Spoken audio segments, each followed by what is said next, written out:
And so it can go to things like maybe they don't like me, or maybe there's something wrong with me, or maybe they're mad at me about what I said yesterday. What did I say yesterday? I don't even remember.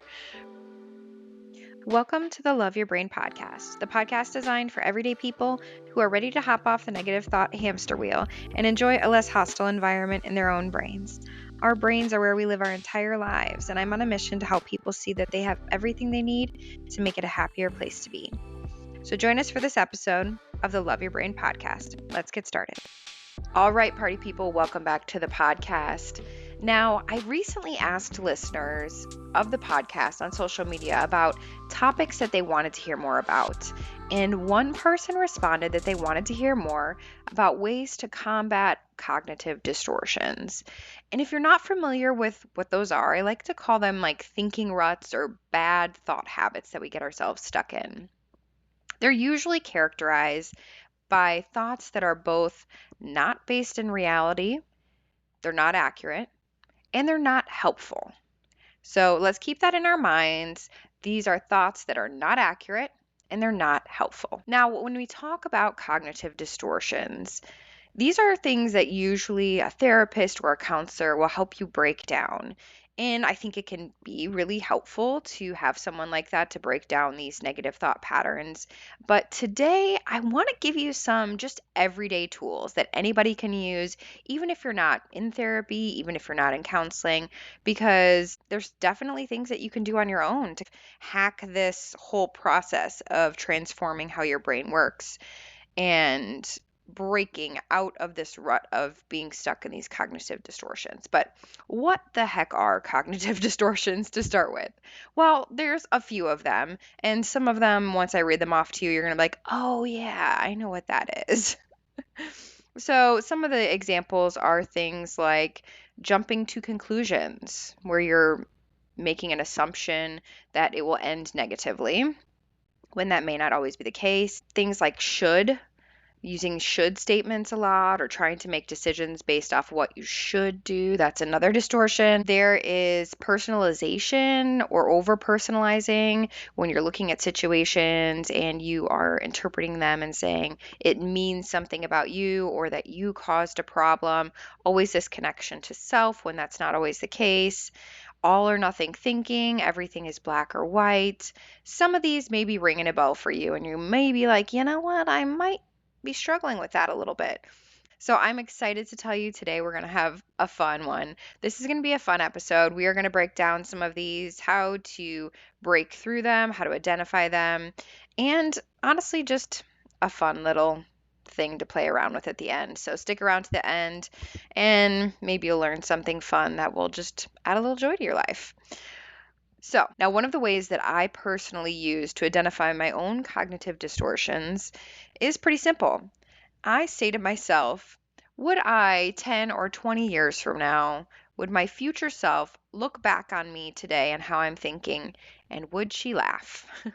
Because I don't know about you, but who I am today looks back at who I was 10 or 20 years ago and the way that I used to think, and I do laugh from time to time about some of the thought processes I remember having.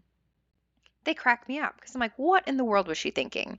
If only she knew. And sometimes we can reference the wisdom of our future self by envisioning what we will be like then. And so if you can kind of get into the shoes of who you might be 10 or 20 years from now and say to yourself, if I looked back at who I am today, what are some thought patterns I might identify and say, whoop, that one's a little distorted. I don't know why you are jumping on that train. So that's just a helpful little tool to maybe help you identify what could be a distorted way of thinking. And truthfully, anytime you see a repetitive thought pattern happening that's not helpful to you, it's likely going to fall somewhere in this category, okay? So that's another thing to think of. If you find that your brain is just going to the same place every time, unpack that. Try and figure out, is that really a pattern that I'm seeing? Because it might fall in the category of a cognitive distortion. But let's go ahead and break down some of these, and I'm going to give you a few hacks to combat them. So, one of the ones that I think a lot of us fall into is all or nothing thinking or black and white thinking, that everything is either good or bad, that it's either going to end up terribly awful or absolutely wonderful. And the biggest issue here is some of our brains have lost sight of what the gray looks like. Can you even identify what the middle ground looks like? What does the middle ground feel like? So many of us, we have this very extreme way of thinking that things are all good or all bad, that we have a very hard time identifying the gray. And I would say a good place to start is just be curious about it, right? Be curious about, what does the middle ground look like here? What if this turned out just fine? Not amazing and not terrible. What if it turned out just fine? What would that even look like to you? Because so often we are applying extreme value or labels to everything that we experience, that we lose sight of that neutrality, that neutral spot, that spot in the middle that's just gray. It's just fine. It's neither good nor bad. It just is, right? So next time you're in a situation when you're finding yourself really thinking, oh, I hope it doesn't turn out terrible, I hope it turns out wonderful, think for a moment, what would it look like if it just turned out fine? If everything just turned out okay, I can deal with that. So just bringing a little bit of curiosity in there, I think, can be really helpful. Now, this next one, oh, this one's going to end funny, I promise you. So, personalizing everything. Over personalization is another cognitive distortion that a lot of people struggle with. And it's this whole idea that you are experiencing life and your interactions with others, and you're making it mean something about you. And this is one that it breaks my heart sometimes to see people experience it, because they really can look at someone else's situation and completely imagine that something is horribly wrong with them or that they caused a problem, when in reality, we don't know that, right?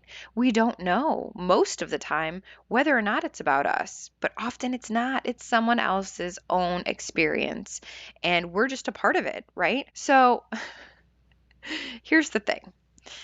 I'm going to give you an example of something that I see happen to so many people. And you can listen to this and see if it resonates with you.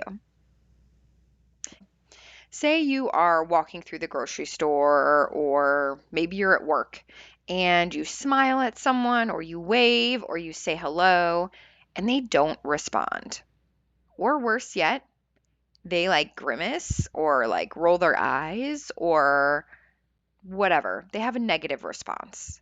So either they don't engage with you when you're doing something kind to them, or they engage in a negative way. Okay.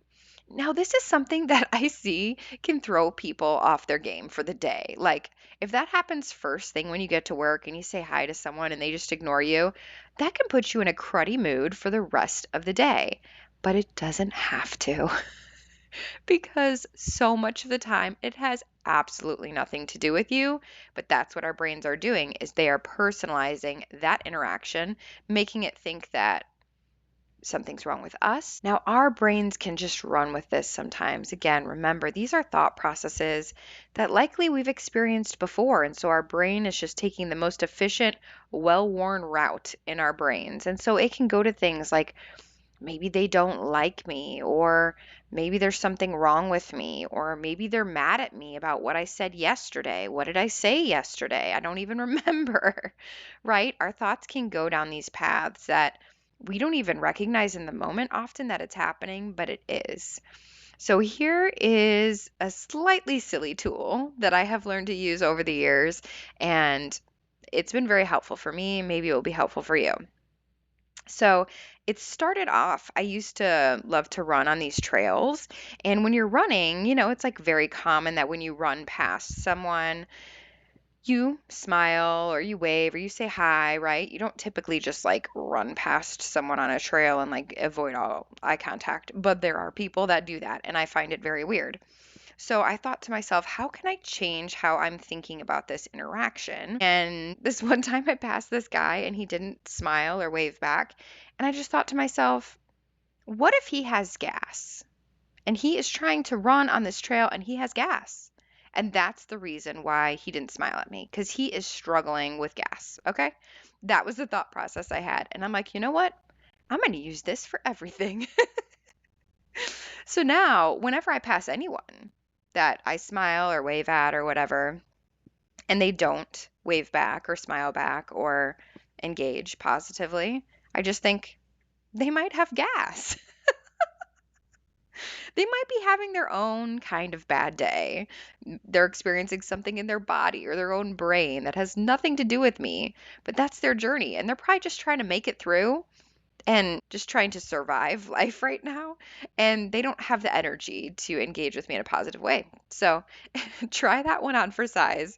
Next time you have that engagement with someone where maybe you smile at them or wave or whatever and they don't respond, just think to yourself, maybe they have gas. Oh, heavens. Okay. So that is one way that I depersonalize certain engagements, but you can take that and apply it wherever it works.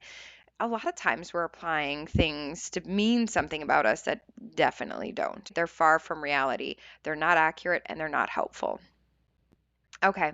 This next one, this is also kind of a funny one and it also might gross you out a bit. But the next one I want to talk about is like catastrophizing or always going to like the worst case scenario. And this is a funny one because this is a recent experience I had and it still makes me laugh to this day. So my boyfriend and I were going out to dinner and we had planned to go to this restaurant. It was a known restaurant. I had been to it before. I was excited about it. But we had gotten to a restaurant before we got to that one. And he was like, you know what? Let's just check out this one instead. And I got a weird feeling when we first got there that I was like, I don't think this is going to be a good food experience. But I was like, you know what? Let's just run with it. Let's go with it here.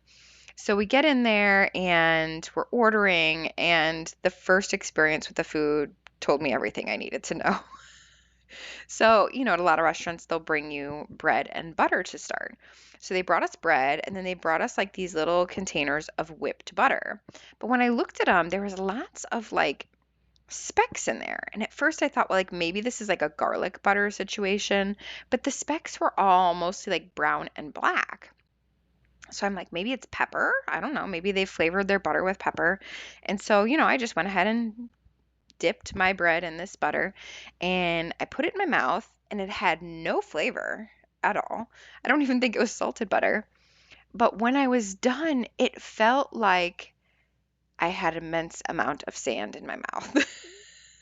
The texture was so gritty, and I cannot even clearly put into words how strange it was. But I told my boyfriend, I was like, I think you need to try it because something is off with this butter. So he goes and he tries it and he was like, oh my, that is very strange. He was like, did they maybe drop the butter before they whipped it? Like, is this dirty butter? Is this just like dirt and gunk in the butter? Because truthfully, it had no flavor, just a horrific texture. And can I just tell you, that was the start of one of the worst meals out I have ever had. So here is what I'm painting the picture for you. Okay. So if you're in this situation, there's a lot of different ways that you can think, right? You can think, we just got this like horrible food situation. This is going to ruin my night. I'm going to spend a bunch of money on a meal that I don't like, and this is just going to be awful, right? That's one way of thinking about it. But I went into it very neutral and I was like, let's just see how this goes. And I tried to remove any judgment of how this meal would turn out. As the meal went on, it got worse and worse and worse. And I'm not going to out this restaurant. I don't want to give you too much detail about the food because I feel like you might be able to figure it out. So we're just going to leave it there. But what I can tell you is, as the night progressed, I could not stop laughing. My boyfriend could not stop laughing either. We laughed through this entire meal. We got the bill. It was like 50 some dollars, which for a horrible meal, because it was truthfully horrible, you could be mad about that. That is one way to look at it. Like, I'm so mad that I wasted money on a horrible meal. But at this point, we had laughed so hard. I thought to myself, I could have paid $50 for us to go to a comedy show and maybe have laughed a little bit. There's no guarantees that it would be a great comedian, right? But tonight, we paid $50 for like 2 hours of just laughing hysterically. And still, we are still laughing about this. So, if that gives you any idea of how unhelpful catastrophizing can be, you could have gotten to that situation to start with and been like, this is going to be a terrible meal. I'm going to waste this money. It's going to be a horrible night. We should have gone this other way, blah, blah, blah. I call that riding the train. Like you start somewhere where something bad is happening and you just ride this train that everything else is going to be awful. But instead, you can stop at any point and decide to redirect your train. You can stop and be curious about what it would feel like to not ride that negative train. What would it feel like to just be neutral and see what kind of comes up? And in this case, it ended up being hilarious. Okay. So, what I want you to take from this is that we're looking at these cognitive distortions and we're saying that they're typically not true and they're not helpful. So, those are the two defining factors. But let's go ahead and take the not true out of it. And the reason I say that is because on a random Tuesday, maybe you sit down with a philosophy major and you sit down, you have a conversation about what is reality. And they will tell you that it probably doesn't exist. What is true? What is reality? What is all of that? It's very hard to really concretely say what is true, what is reality. And I'm just going to be straight up about that. Because the way we perceive things is always impacted by our own experiences, and our brains are actually only taking in like a tiny, tiny, tiny percentage of what is actually happening around us at any given point. So when it comes down to it, the definer of reality is very vague. So we're just going to remove that from this equation. We are going to say that these thought processes, these cognitive distortions, are simply not helpful. So, what could you do to come up with some thought patterns, some thought habits that simply are helpful? And I'm going to tell you, they don't even have to be true. They don't have to be based in reality. Because here's the fact of the matter. My hack for depersonalizing that person who doesn't say hi to me back, that they have gas, is that based in reality? Is that based on me knowing what they had for breakfast? Is that based on any of that? No. But has it helped me? 1000%. Now, there are so many different ways that we can approach how we view our life, and I don't think they all have to be based in reality. I don't think they all have to be true, how we're thinking about them. But if they are helpful, what that does do for you is it allows you to live a life you enjoy. Now, obviously, we don't want these thoughts to be harmful or cause harm to other people. But if they are simply creating a better atmosphere in your own brain, who the heck cares if it's true? Who the heck cares if it's real? Okay? So if you needed permission today to come up with thought patterns that are completely inaccurate but are helpful for you, go for it. Try on a different one for size. Because the truth is, you've probably lived a lot of your life going through the motions with these cognitive distortions that are completely inaccurate and are not helpful, and they're creating a not helpful environment in your own brain. You've already been having distorted thinking this whole time. So why not try on even some distortions that are helpful? Like, who cares? Why not try it? So today, I hope as you hear this, you are just realizing that you have got the freedom to think however you want about a situation, and realizing that some of these habits that we get into with our thinking are not helpful. So what is one that you might be able to try on for size that you didn't feel like you had permission to try on before? Today, I am giving you that permission. I hope that you feel a little bit of freedom with your thoughts today, and I hope maybe you have your own little chuckle. If you guys find any cool hacks that I should try on, definitely let me know. If you're on a platform that allows comments, feel free to comment, or on social media at the Love Your Brain Podcast. DM me. Let me know what your hack is. I need some more fun ones. So have a great week, guys.